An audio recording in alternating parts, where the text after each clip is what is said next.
जय श्री कृष्ण दोस्तों, life style with God में आपका स्वागत है। दोस्तों, आज हम बात करेंगे देवउठनी एकादशी के बारे में। इस साल यह एकादशी 14 नवंबर को सूर्योदय के समय से ही प्रारंभ हो जाएगी और अगले दिन सूर्योदय तक रहेगी। दोस्तों, वर्ष में वैसे तो 24 एकादशियाँ आती हैं और सभी एकादशियों का अपना अपना अलग महत्व है, पर उन सभी एकादशियों में देवउठनी एकादशी सबसे महत्वपूर्ण है। कहते हैं कि जिस मनोरथ का फल त्रिलोक में कहीं भी ना मिले, वह देवउठनी एकादशी के व्रत से प्राप्त किया जा सकता है। इस एकादशी का महत्व इसलिए भी अधिक बढ़ जाता है क्योंकि भगवान श्री हरि विष्णु आषाढ़ मास के शुक्ल पक्ष की एकादशी को विश्राम के लिए क्षीर सागर में चले जाते हैं और 4 महीने विश्राम के बाद इसी एकादशी को जागते हैं। इसीलिए इसे देवउठनी एकादशी कहा जाता है। इसके साथ ही सभी मांगलिक कार्य भी शुरू हो जाते हैं। इस दिन किसी भी कार्य का शुभारंभ करने से संपन्नता बनी रहती है। इस दिन खास तौर से माँ तुलसी का पूजन किया जाता है। तुलसी माँ को सजाया जाता है और शालिग्राम के साथ उनका पूजन किया जाता है। जो लोग तुलसी विवाह करना चाहते हैं वो इसी एकादशी पर तुलसी जी का विवाह भी कर सकते हैं। हमारे शास्त्रों में, पुराणों में तुलसी का बड़ा महत्व बताया गया है। अगर हम कुछ भी ना करके रात को सिर्फ एक दिया ही तुलसी जी के नीचे जला दें तो भी हमारे घर की दरिद्रता का नाश हो जाता है और हमारे घर में पॉजिटिविटी आती है। और अगर हम विधि विधान से माँ तुलसी का पूजन कर लें तो फिर तो कहना ही क्या है, वहाँ तो लक्ष्मी जी स्वयं ही विराजती हैं। तुलसी का जितना धार्मिक महत्व है उतना ही वैज्ञानिक महत्व भी है। तुलसी की पत्तियों का काढ़ा शरीर की इम्यूनिटी बढ़ाने के साथ साथ बैक्टीरिया और वायरल इन्फेक्शन को भी खत्म करता है। इसलिए प्रत्येक घर में तुलसी का पौधा जरूर लगाना चाहिए और उसकी पत्तियों का सेवन जरूर करना चाहिए। दोस्तों, अब बात करते हैं एकादशी व्रत के बारे में। वैसे तो सभी लोगों को एकादशी का व्रत करना चाहिए, बट अगर आप सभी एकादशियों का व्रत नहीं करते हैं तो भी आप देवउठनी एकादशी का व्रत कर सकते हैं। इस दिन विष्णु भगवान जागते हैं तो उनका माँ लक्ष्मी जी के साथ विधि विधान से पूजन किया जाता है। इस दिन पूजन व्रत करने से जन्म जन्मांतर के पापों का नाश होकर प्राणी वैकुंठ लोक को प्राप्त होता है। दोस्तों, अब बात करते हैं पूजा की। इस दिन सुबह सवेरे ब्रह्म मुहूर्त में जल्दी उठें, स्नान आदि से निपट कर मंदिर में आ जाएं, मंदिर की साफ सफाई करें, फिर शंख और घंटा बजाकर भगवान श्री हरि विष्णु को जगाएं। उसके बाद भगवान को पंचामृत से स्नान कराएं, साफ स्वच्छ वस्त्र पहनाएं, उनका श्रृंगार करें। फिर सबसे पहले भगवान गणेश का पूजन करें। उसके बाद में माँ लक्ष्मी जी का पूजन श्री हरि विष्णु जी के साथ करें। उन्हें कुमकुम चंदन लगाएं, वो अक्षत चढ़ाएं, पुष्प अर्पित करें। अगर आपके पास पीले फूल हों तो विष्णु जी को पीले फूल और माँ लक्ष्मी जी को लाल फूल अर्पित करें। फल, मेवा, मिठाई अर्पित करें, धूप दीपक दिखाएं। बाद में विष्णु भगवान और माँ लक्ष्मी जी की आरती जरूर करें। ये तो रही सुबह की पूजा की बात। अब शाम की पूजा के लिए माँ तुलसी जी को खूब सजाएं, उन्हें लाल चुनरी उड़ाएं, फिर एक चौकी पर किसी ऐसी जगह विराजित करें जहां आप उनकी परिक्रमा भी कर सकें। भगवान शालिग्राम को तुलसी जी के समीप बिठाएं।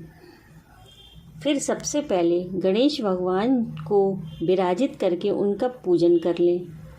फिर गंगा जल से माँ तुलसी और शालिग्राम जी को स्नान कराएं। तुलसी जी के गमले के चारों ओर रंगोली बनाएं। फिर 5, 11 या फिर 21 दिए तुलसी जी के गमले के चारों ओर जलाएं। कुमकुम चंदन लगाकर भगवान शालिग्राम माँ तुलसी जी का पूजन करें, फूल अर्पित करें। इस समय ऋतु के फलों का भोग लगता है, इसलिए भगवान को गन्ना, सिंघाड़ा और शकरकंद अर्पित करें। फिर माँ तुलसी और शालिग्राम भगवान की आरती करें। इसके बाद ओम नमो भगवते वासुदेवाय नमः यह मंत्र बोलते हुए तुलसी माँ की 108 परिक्रमा करें। कुछ समय एकांत में माँ तुलसी जी के साथ व्यतीत करें, आपको बहुत अच्छा लगेगा। इस तरह आप अपनी पूजा पूर्ण करें। दोस्तों, जो लोग पूरे कार्तिक स्नान नहीं कर सके हों, वे लोग देव उठनी एकादशी से कार्तिक पूर्णिमा तक स्नान कर सकते हैं। उन्हें पूरे महीने कार्तिक स्नान का फल जरूर मिलेगा। दोस्तों, कार्तिक का महीना बड़ा ही पवित्र माना गया है। ये महीना भगवान श्री हरि विष्णु जी को बहुत अधिक प्रिय है। इस महीने हम जो भी पूजा पाठ करते हैं उसका फल कई गुना बढ़ जाता है। और भगवान विष्णु जी को तुलसी जी बहुत प्रिय है, इसलिए इस समय तुलसी जी का भी बहुत अधिक महत्व बढ़ जाता है। इसलिए आइए दोस्तों, अब जानते हैं माँ तुलसी जी की एक विशेष पूजा के बारे में। दोस्तों, अगर आपके जीवन में बहुत अधिक परेशानी चल रही है, आपका कोई भी काम नहीं बन रहा है और आप अत्यधिक आर्थिक तंगी से जूझ रहे हैं और आपके घर में कोई बीमार है या आप असाध्य रोग से पीड़ित हैं, तब आप ये पूजा जरूर करें। भगवान ने चाहा तो आपके सभी संकट दूर हो जाएंगे। ये पूजा आपको देव उठनी एकादशी से कार्तिक पूर्णिमा तक करनी है। एकादशी वाले दिन आप सुबह सवेरे जल्दी उठकर स्नान आदि कर लें। याद रखें, ये पूजा आपको तारों की छाँव में ही करनी है। आपको थोड़ा सा कच्चा दूध चाहिए और एक देसी घी का दीपक। स्नान आदि करने के बाद आप सर्वप्रथम गणेश जी का पूजन कर लें। फिर एक प्लेट में सिंदूर, अक्षत, एक दिया और कटोरी में थोड़ा सा कच्चा दूध ले लें।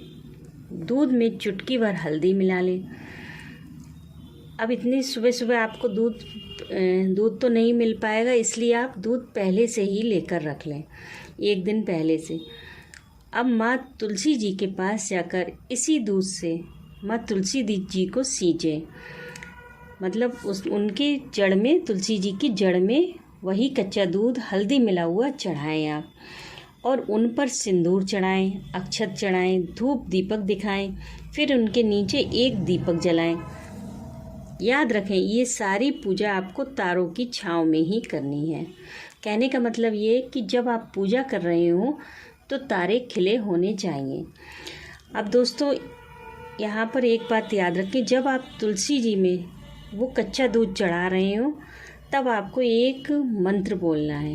मंत्र इस प्रकार है: महाप्रसाद जननी सर्व सौभाग्य वर्धिनी आदि व्याधि हरा नित्यम तुलसी त्वम नमस्तुते नमस्तुते नमस्तुते। ये मंत्र बोलकर आपको कच्चा दूध तुलसी जी की जड़ में अर्पित करना है।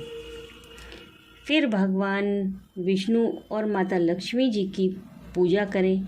शाम को तुलसी जी के नीचे फिर से दिया जलाएं और माँ तुलसी जी के 8 नामों को बोलें। ये 8 नाम इस प्रकार हैं: वृंदा, वृंदाविनी, विश्व पूजिता, विश्व पावनी, पुष्पसारा, नंदिनी, कृष्णजीवनी, तुलसी। और उसके बाद में एक मुट्ठी चावल निकालकर अलग एक डिब्बे में रख लें। यह पूजा आपको इसी तरह रोज करनी है पूर्णिमा तक, और पूर्णिमा तक ही आपको रोज चावल निकालने हैं।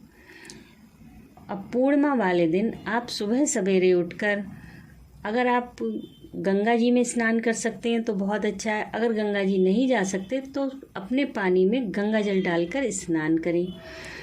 माँ तुलसी जी की उसी प्रकार से पूजा कर लें कच्चे दूध से। उसके बाद आपके पास जितने भी चावल इकट्ठे हैं उन सभी चावलों को मीठे पीले चावल बना लीजिए, उनमें मेवा भी मिला लीजिए। अब ये चावल एक केले के पत्ते पर रखकर आप घर के पास में आपके जो भी मंदिर हो, जहाँ पर श्री हरि विष्णु और माता लक्ष्मी जी विराजमान हो, वहाँ पर आप जाइए और भगवान विष्णु जी को इन चावलों का भोग लगाइए। पूजा के बाद जैसी भी आपकी श्रद्धा हो दान निकालिए, जितना भी आप निकाल सकते हो। जो भी चीज़ आप दान देना चाहें दे सकते हैं, लेकिन ये दान किसी ज़रूरतमंद को दें। ऐसे को ना दें जिसके पास सब कुछ हो।